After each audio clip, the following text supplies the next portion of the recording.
building in midair. Those are huge steel I-beams underneath those casings that are taking on tons and tons of weight to suspend this building by its third floor, maximize all that office space, and create another lovely river walk. So I love the river walk rule because I think in addition to creating all these pedestrian access ways, which make Chicago such a walkable city, it also gives our architects and engineers work in these really creative ways to find innovative solutions like this one. But we are now going to jump into our machine because these next 5 buildings coming up on your right were all built in chronological order.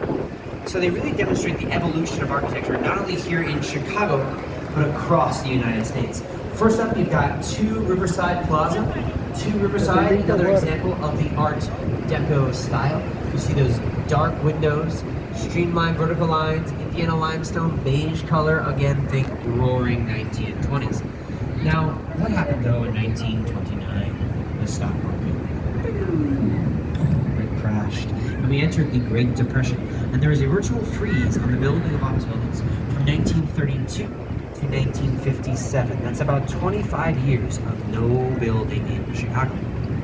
But when we reboot architecture in the late 50s and 60s, we jump right into black box modernism, which you can see right there on the right in Gateway Centers 1 and 2.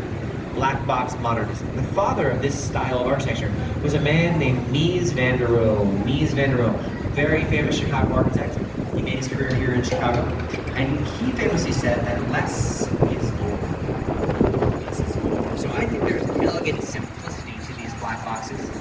They are dark, stark, cheap, and easy to make. These buildings, they are more functionally beautiful instead of being all that aesthetically beautiful, right? But I mean, why build like this, you know? How do we go from that fancy Art Deco style in the 20s and 30s to just building these simple squares? Well, this was the post-World War II generation as well. It was the post-Great Depression generation. These are people who are more naturally thrifty, who didn't want to waste money on big fancy office buildings. They said that these are just machines for people to work in. That's what an office building is. So let's just get in there, let's just get the job done, do nothing too fancy. And that is exactly what they did. That's why there are over 60. They built over 60 of these black box modernist buildings. And you'll start to see them if you walk around Chicago, you'll see them just all over the place.